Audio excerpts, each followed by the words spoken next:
Hello everyone. So today I'm going to talk about a very important topic, that is what is SSB really looking for? Why is the recommendation ratio in SSB so less and why so many candidates fail in SSB? इसका major reason ये है कि there is a lack in understanding the expectations of SSB. बहुत सारे candidates को यही नहीं पता होता है कि एक्चुअली इस एग्ज़ाम को क्लियर करने के लिए उनसे क्या क्या रिक्वायरमेंट्स है, क्या क्या चीज़ें उनमें होनी चाहिए, कौन सी क्वालिटीज़ उनमें होनी चाहिए to clear this particular exam. तो today I am here to clear all the expectations that SSB is having from you. So let's get started with this positive note. If you do what you always did, you will get what you always got. यानी कि अगर आपने अपनी strategy में changes नहीं किए तो आप अपने रिजल्ट्स में चेंजेस नहीं एक्सपेक्ट कर सकते हैं. Okay, you must be thinking I'm going to talk about officer like qualities today, but my answer is no.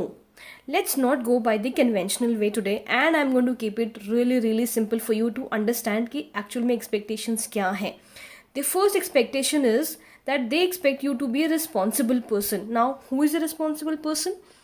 एक ऐसा स्टूडेंट जिसने सिंसियरली अपने स्कूल में पढ़ाई करी है, जिसने कंसेप्ट्स को डीपली समझा है. एक ऐसा बंदा जिसने अपने आसपास के लोगों की रेडिली हेल्प करी है अपनी रिस्पॉन्सिबिलिटी समझ के, राइट?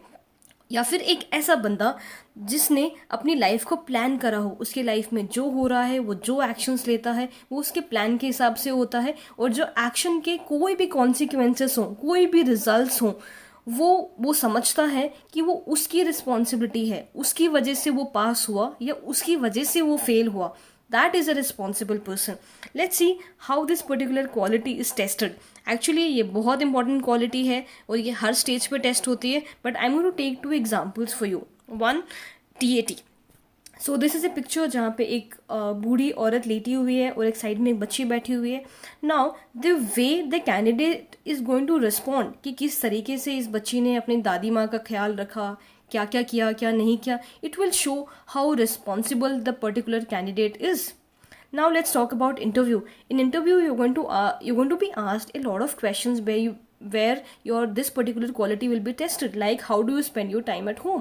आप क्या करते हैं घर पे? इससे आपके आंसर देने के तरीके से पता चल जाता है कि आप रिस्पॉन्सिबल हैं या नहीं है.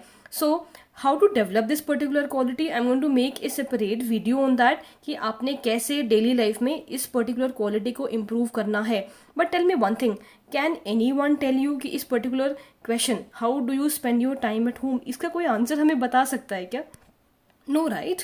We have to develop this quality in our daily life, then only we will be able to show it in SSB. Okay, so दूसरी एक्सपेक्टेशन है student who have led a normal life. Let's see normal life का क्या मतलब है. यानी कि एक ऐसा स्टूडेंट जिसने पढ़ाई के साथ साथ स्पोर्ट्स एक्टिविटीज़ भी करी हों, कुछ एक्स्ट्रा करिकुलर एक्टिविटीज़ भी करी हों, कुछ उसने कम्युनिकेशन स्किल्स पे भी ध्यान दिया हो, कुछ फ्रेंड्स भी बनाए हों. तो that is a normal student life. Now let's see what do I mean by given the opportunities. Let's see an example. जैसे कि ये कुछ स्टूडेंट्स हैं जो फुटबॉल खेल रहे हैं और ये उसी स्कूल के कुछ बच्चे हैं जो एथलेटिक मीट में पार्टिसिपेट कर रहे हैं. You can see they have got excellent opportunities. तो इन स्टूडेंट्स से जो एक्सपेक्टेशंस होंगी, right, this is one set. And एक ये वाले बच्चे हैं जो गांव के स्कूल के बच्चे हैं, ये भी कुछ एक्स्ट्रा करिकुलर एक्टिविटीज़ कर ही रहे हैं, ये भी कुछ स्पोर्ट्स एक्टिविटीज़ कर रहे हैं. तो जो एक्सपेक्टेशन इन स्टूडेंट्स से होंगी और जो एक्सपेक्टेशन पहले वाले स्टूडेंट्स से होंगी, those are going to be different, but both are living a normal life in whatever environment they have got, right? Let's see how this particular quality is tested. Now let's see an example of TAT. यानी कि ये वाली picture है. एक जो normal student life वाला student होगा वो इसको किसी से भी रिलेट कर सकता है. He can relate it to any sports meet और एनी एक्स्ट्रा करिकुलर एक्टिविटी और any other activity that he would have involve himself in school. On the other hand एक ऐसा स्टूडेंट जो सिर्फ हमेशा मार्क्स से, जिसको ऑब्सेशन रहा हो कि हाँ नंबर लाने 90% लाने and all of that, he will only be able to relate this particular picture with his studies. Let's take another example of WAT. A word is there called team. अगर उस particular बंदे ने real life में sports activities में, team activities में participate किया है, then and then only he will be able to write a very natural response to this particular word called team, right? And now in interview, बहुत सारी चीज़ें पूछी जाती हैं, जैसे कि एक्टिविटीज़ इन स्कूल और आपकी हॉबीज़ क्या हैं, आपने नॉर्मल लाइफ जी है, नॉर्मल स्टूडेंट लाइफ जी है, definitely you will have the most natural answer in this particular question. Let's move on to the next expectation, that is a person with good social circle. Now looking for a person जो बहुत lively है, हंसमुख है, जिसके पास बहुत सारा अच्छे अच्छे friends हैं. Why? Because this is a personality test. उन्हें आपकी पर्सनैलिटी को जज करना है, वो भी 5 दिन में. So that is why they are most concerned about your friend, because as the quote says, you are the average of the 5 people you spend the most time with. Okay, let's see how this particular quality is tested. Actually, this is a very important quality again, and it is tested at each and every stage, but I'm going to take an example of TAT. So this is a picture.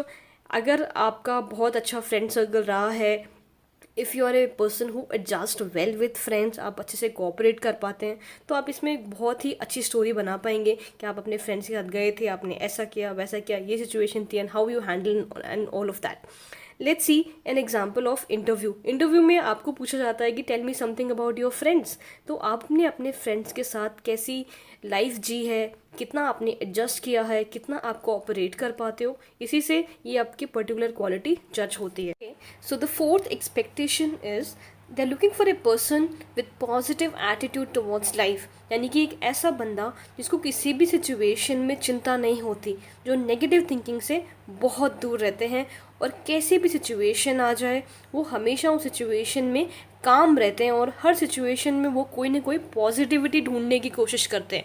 जो negative लोग होते हैं, जैसे ही वो किसी situation में फंस जाते हैं, वो सोचते हैं कि yes this is the end of the world और अब आगे मेरा कुछ नहीं हो सकता. बट जो पॉजिटिव लोग हैं वो क्या करते हैं, they tend to look at the wider picture. वो अपने आप को उस टाइम पे काम रख पाते हैं, अपने आप को ऑप्टिमिस्टिक रख पाते हैं, and they have the feeling कि if I try, if I work hard, I can achieve anything I want. And they are looking for a person who believes that if I work hard, if I want to achieve something with my actions, with my thoughts, I can make anything and everything possible for me. Okay, so let's see how this particular quality is tested. Mainly in GTO में जब आपकी GD होती है, GD में ऐसी situations आ जाती हैं जब आपकी बात कोई नहीं सुन रहा होता है, जब सब एक साथ बोल रहे होते हैं, उस टाइम पे ऐसा कैंडिडेट जो पैनिक ना हो, जो काम रह सके, जो राइट सिचुएशन देख के, राइट टाइम देख के, राइट पॉइंट दे पाए, they are looking for that kind of a person. Interview में ऐसी काफ़ी सारी सिचुएशंस आएंगी जहाँ पे आपको लगेगा कि आई एम स्टक, बट उस टाइम पे विथ योर पॉजिटिव माइंडसेट आप कितना काम रह के, कितना कामली आप अपने आंसर्स को फॉर्मुलेट कर पाते हैं. This is the quality they are looking for. Okay, let's move forward to the fifth expectation. They expect a person to be fluent when they are expressing. ये वाला जो पर्टिकुलर क्वालिटी है ये काफ़ी ज़रूरी है, be it in psychology, be it GTO, be it interview. हर एक टेस्ट में आप कितना फ्लुएंटली एक्सप्रेस कर पा रहे हैं, because at the end of the day it's a projective technology, right. आपने 5 दिन में अपनी सारी क्वालिटीज़ को प्रोजेक्ट करना है. साइकोलॉजी टेस्ट में आपने लिख के बताना है, GTO में आपने एक्शन से बताना है, GD में आपने नॉलेज से बताना है, बोल के बताना है. Again in interview you have to speak. So this is the only way. But again ऐसा नहीं है कि ये जो पर्टिकुलर एक्सपेक्टेशन है ये सारे कैंडिडेट से सेम होती है. See they can be a candidate जिसको ऐसी अपॉर्चुनिटीज़ मिली हो, अच्छा इंग्लिश मीडियम स्कूल हो, स्मार्ट क्लासेस हो, एंड फर्स्ट से लेकर 12th तक आप इंग्लिश मीडियम में पढ़े हैं, but still if you are not able to express yourself, it's a very very bad sign. On the other hand आपको बहुत कम अपॉर्चुनिटीज़ मिली हैं, फिर भी आप ठीक ठाक अपने आप को एक्सप्रेस कर पा रहे हो, okay, so that is also acceptable. So basically it is tested at each stage: psychology, GTO, GD and interview. As already explained, in psychology test आप क्या लिख रहे हैं, GD में आप कैसे अपने आप को एक्सप्रेस कर रहे हैं, और इंटरव्यू में आप कैसे अपने आंसर्स को फॉर्मुलेट कर रहे हैं. This is going to matter a lot.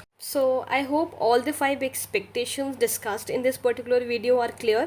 Now let's see कि हम अगले वाले वीडियो में क्या डिस्कस करने वाले हैं, कि बाकी के 5 एक्सपेक्टेशंस क्या हैं. Part 2 of the video.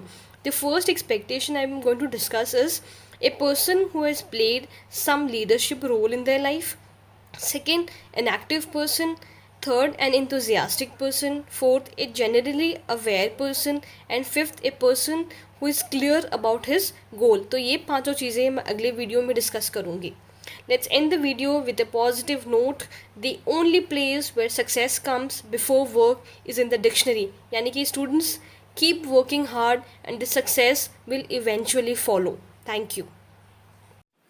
Okay guys, thank you for watching the video. If you found this video helpful for your preparation, please hit the like button. And if you have any suggestions or any questions regarding SSB preparation, please feel free to put it in the comment box. Also, do not forget to subscribe to the channel to give a kickstart to your SSB preparation.